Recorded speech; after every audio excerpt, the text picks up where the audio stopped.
Avertissement. Cette vidéo contient des jumpscares et certaines images pouvant choquer. Elle n'est pas adaptée à un public mineur ou sensible.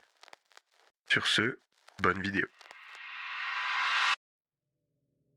Si je vous parle d'un jeu navigateur sorti dans les années 2000, avec un fond noir, un chemin bleu, un petit carré rouge, et qui a pour seul but de faire traverser ton curseur d'un bout à l'autre sans sortir du chemin. Vous voyez de quoi je parle ?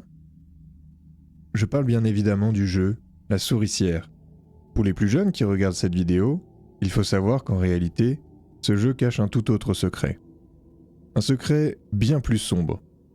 Aujourd'hui encore, des milliers d'internautes s'en souviennent, comme l'un des jeux le plus terrifiant du web. Et pourquoi ce jeu fait-il si peur, alors qu'à première vue, il n'a tout l'air que d'un simple jeu d'habilité ?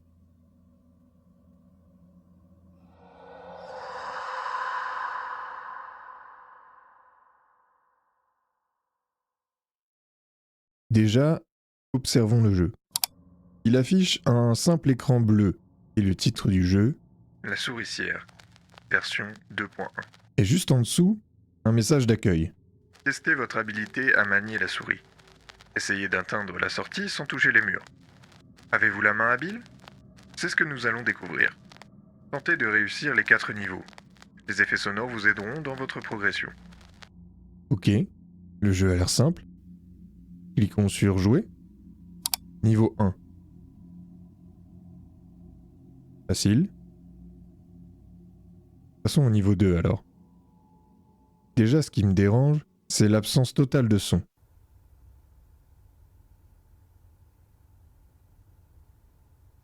Alors que c'est bien écrit, Les effets sonores vous aideront dans votre progression. peut-être un bug, ou un oubli du développeur.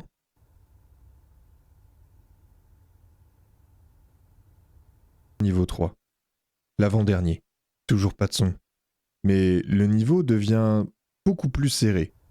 Il faut que je me concentre.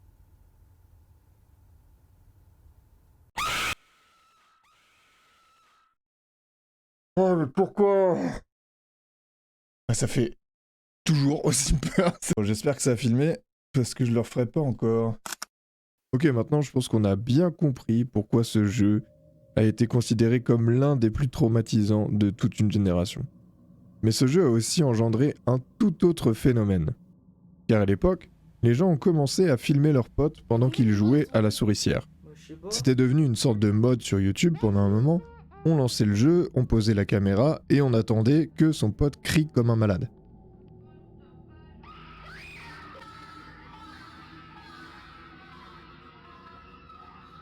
Mais parmi toutes ces vidéos, il y en a une qui a marqué Internet plus que toutes les autres.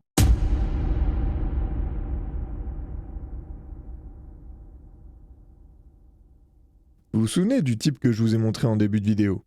Celui qui fait une attaque de panique. Eh bien, il est devenu tristement célèbre à cause d'un prank filmé à l'époque avec un caméscope, avec pour horodatage affiché en bas de l'écran 7.40 PM, le 21 mai 2006. Soit 19h40 pour les francophones. Et vous avez sûrement deviné à quel jeu ses potes lui ont fait jouer ce soir-là. La Souricière, version 2.1. Il va totalement perdre le contrôle.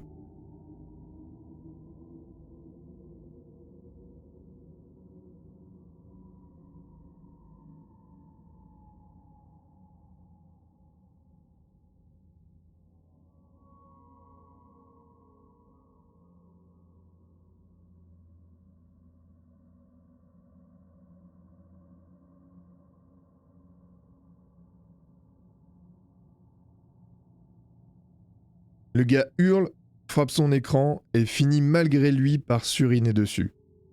Mais je vous ai pas tout révélé sur cette vidéo.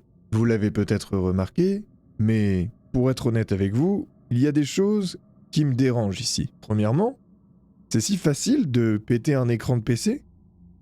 On voit son bras traverser littéralement l'écran, et à première vue, il ne souffre d'aucun séquelles. Peut-être qu'avec la peur et le stress, c'est possible. Deuxièmement, la façon dont c'est filmé. Même si c'est au caméscope, ok, mais ça fait très professionnel, les mouvements de caméra. Comparé à d'autres vidéos du même genre, qui souvent sont de mauvaise qualité et filmés à l'arrache. Là, ici, c'est très carré. Et enfin, la dernière chose que je me suis gardé de vous révéler, c'est ce qui se passe un peu avant la fin de la vidéo. Et cet élément, c'est un élément sonore. Écoutez ça.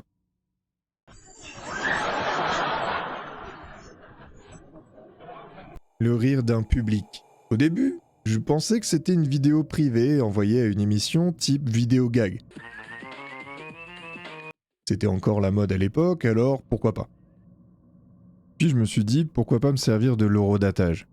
J'ai donc tapé la date, avec quelques mots-clés, pour voir ce que j'allais trouver comme résultat. Sur Google, ça n'a rien donné, à part quelques pistes, quelques personnes qui étaient aussi sceptiques que moi.